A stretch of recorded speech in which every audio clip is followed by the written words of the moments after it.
what you suggest, for example, about closing the loopholes for gun shows. We would have more regulation.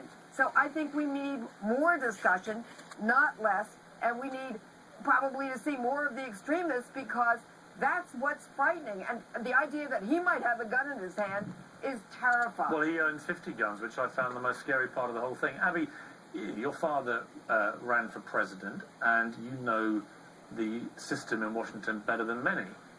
Do you hold out any hope? The reason I ask you, I read your tweets today, which were pretty doom-laden about this, but do you hold out any hope that if it does go to Congress, they'll pass anything involving gun control legislation? Well, I do want to point out, based on the conversation last night, that it's not even worth mentioning this guy's name. I mean, he does not represent America. This is the same guy that said that the U.S. government is involved in Oklahoma bombings and 9/11, so it's just he really lives in a land of wacky. But all we're asking for is a rational conversation about gun control. I think that's what you were asking for last night. You didn't get that. And that's really what needs to begin right now. But the problem is it has to go through Congress. And as we see today, nothing can get through Congress. But, you know, politics all starts locally. So it really has to do with these legislators going back to their local towns, their local town hall meetings, and hearing from people that they represent. They want this done. It's really going to come from the American people saying we're outraged.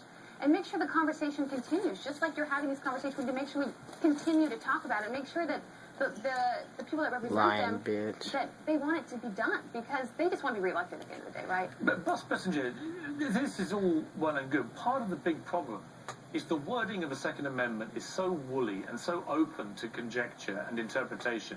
And really it relied on the Supreme Court's ruling in 2008. Give us some more which lies. basically has been taken by the NRA and others to be an absolute vindication of their belief the Second Amendment gives everybody a license to have as many arms as they like. Well, look, I'm not a lawyer. I'm not a constitutional scholar. It seems to me, frankly, that a 10-year-old would read the Second Amendment and say you have the right to bear arms for the formation of a militia. I think the 2008, and I'm saying this as a layman, the 2008 Supreme Court ruling was a travesty. At the very least, it should be a state rights. When they ruled the way they did, it opened it up to every night. And one of the things that you can watch it yourself. Someone will have it on. Of what he called just wanted to get this bullshit. Guns, Real News Tucson. The worst thing Reporter is Chris we Haskell. are encouraging as a